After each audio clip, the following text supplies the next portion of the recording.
அதை செய்யும் சிறப்பாக கொண்டாடுவதற்காக நாம் இங்கே கூடியிருக்கிறோம். 32வது துவக்கவிழாக்கிறது 31 ஆண்டுகளை பூர்த்தி செய்த நிலையில் நாம் கடந்த கால வரலாறை நினைவூட்டும் விதமாக, அதாவது வளர்ச்சிகரமான உருவாக்குவதற்கு பாடுபட்ட நம்முடைய முன்னோர்களை நாம் நினைத்து பார்க்க வேண்டிய தருணத்தில் நாம் இருந்திருக்கிறோம். நிச்சயமாக இது சாதாரணமாக உருவாக்கப்பட்ட ஒரு மஸ்ஜித், ஒரு மதரசா இல்லை. எவ்வளவோ இன்னல்களுக்கு மத்தியில், உயரங்களுக்கு மத்தியில், எவ்வளவோ தியாகங்களுக்கு மத்தியில் உருவாக்கப்பட்ட ஒரு மிகச்சிறந்த ஒரு உன்னதமான ஒரு மஸ்ஜிதில் நாம் இங்கே கூடியிருக்கின்றோம். ஆகையினால் இந்த தருணத்தை அவர்களை நாம் நினைத்து பார்க்க கடமைப்பட்டுள்ளோம்.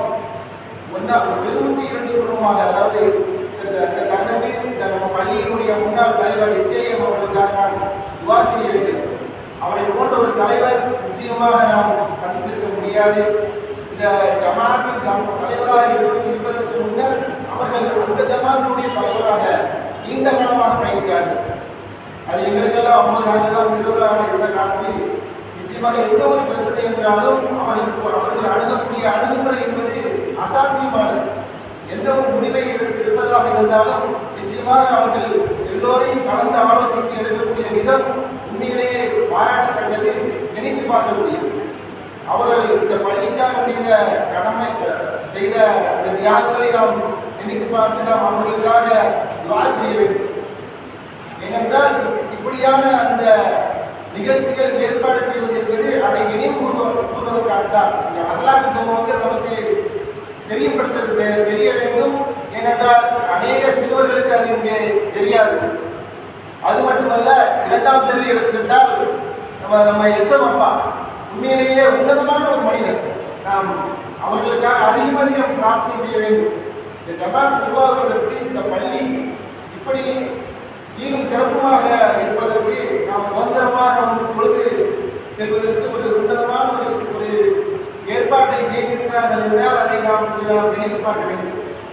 இது வரவேற்புடையாக இருந்தாலும் வரவேற்புடையாக இருந்தாலும் கூட அவர்களை நாம் நினைவு கூறுவதற்காகவே நாம் இந்த நிகழ்ச்சியை நாம் ஏற்பாடு செய்திருக்கிறோம் என்றால் பெரியாக அரசா புரோகிராமாக இருந்தாலும் கூட துவக்க விழா என்று சொன்னவுடன் ஞாபகம் வருவது ஒரு நினைவூட்டல் தான் இருக்கு.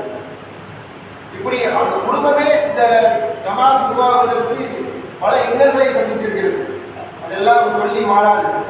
உண்மையிலேயே அவர்கள் செய்த தியாகம், குடும்பமாக அவர்கள் செய்தது, அது எந்த அளவுக்கு என்றால் சமூக பகிஷ்காரம் செய்யக்கூடிய அளவுக்கு அந்த குடும்பத்தை இந்த ஜமாத் எல்லாம் நாம் ஏற்கனவே இருந்த பழைய ஜமாத் நடத்தியது. யாரெல்லாம் அவர்களோடு தொடர்பு வைத்திருக்கிறார்களோ அவர்களெல்லாம் விலைக்கு வைக்கப்படக்கூடிய சூழ்நிலைக்கு தள்ளப்பட்டார்கள்.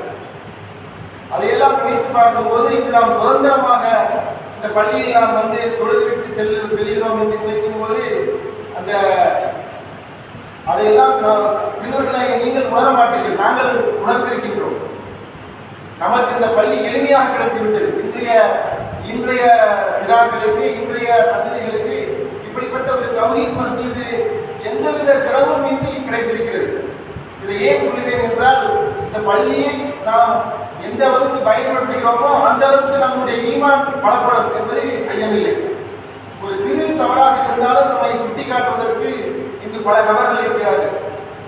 அதனால் நான் கேட்டுக்கொள்ள விரும்புவது என்னவென்றால், எவ்வளவு பள்ளியோடு நீங்கள் உங்களுடைய தொடர்பை அதிகப்படுத்திக் கொள்கிறீர்களோ அந்த அளவுக்கு உங்களுடைய ஈமானை நீங்கள் பலப்படுத்திக் கொள்வீர்கள் என்பதில் எந்த விதமான அச்சமும் இல்லை. இப்படியாக ஒவ்வொரு தெருக்களிலும் பல தியாகிகள் இருந்து அவர்களால் உருவாக்கப்பட்டதுதான் இந்த மஸ்ஜித்.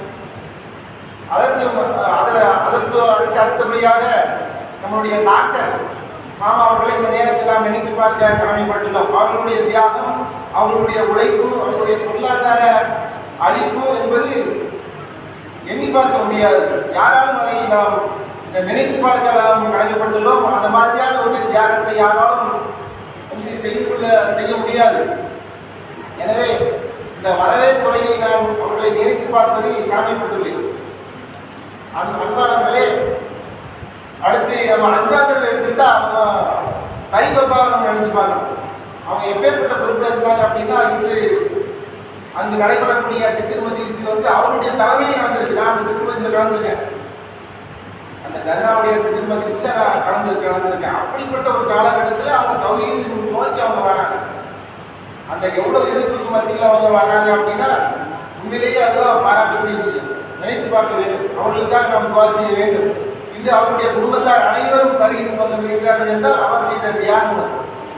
இப்படி பல்வேறான குடும்பங்களால் நாம் ஒன்றிணைக்கப்பட்டுள்ளோம். இன்ஷா அல்லாஹ் இந்த இதில் தொடர வேண்டும், இதில் நாம் நிலைத்திருக்க அல்லாஹ் திரும்ப செய்ய வேண்டும் என்று கூறியவனாக இங்கு வந்திருக்கக்கூடிய சகோதர சகோதரிகள், தாய்மார்கள், வெளியூரிலிருந்து வந்திருக்கக்கூடிய உங்கள் அனைவரையும் இந்த விழாவுக்கு வருக வரவேற்றவனாக என்னுடைய ஒரு சிறிய உரையை நிறைவு செய்கிறேன்.